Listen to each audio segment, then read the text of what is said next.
ময়মনসিংহ জেলার ৯ নান্দাইল আসন থেকে ৭ জানুয়ারি নির্বাচনে পাশকৃত major general of Abdus Salam MP সাহেব তিনি পরিকল্পনা মন্ত্রণালয়ের দায়িত্ব পেয়েছেন।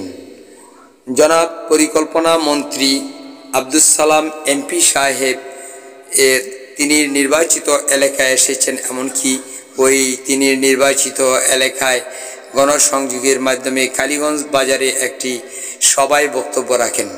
তিনি বক্তব্যে প্রকাশ করেছেন এলাকার উন্নয়ন সম্বন্ধে।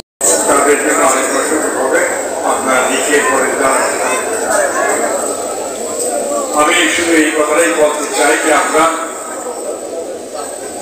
উন্নয়নমুখী রাজনীতি করতে চাই, যে রাজনীতি জনগণের কল্যাণ হবে, ভালো হবে, মঙ্গল হবে, সেই রাজনীতি আমি শুরুতেও বলেছি, সবসময় বলেছি, নির্বাচনের পূর্বে বলেছি, নির্বাচনের সময় বলেছি, নির্বাচনের পরে বলেছি।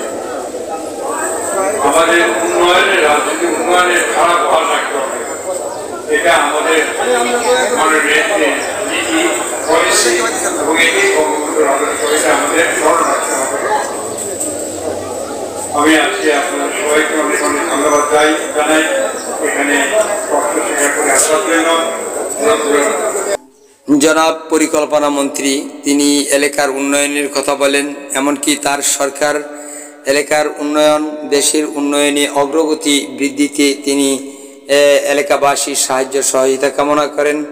তাছাড়া তিনি এ কথাও বলেন যে এলাকার যত উন্নয়ন ক্রিয়ার ধারাবাহিকতা আসছে সেটাকে বজায় রাখার জন্য নিজ নিজ এলাকার ব্রিজ, কালভার্ট, এমনকি রাস্তাঘাট সেগুলি যেন তিনি নিকট লিখিতভাবে আবেদন দেওয়া হয়।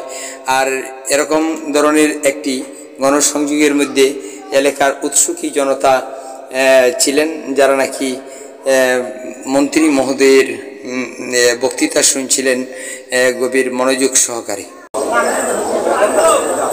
সবাইকে অনেক ধন্যবাদ জানিয়ে কামনা করে আজকের সভা এখানে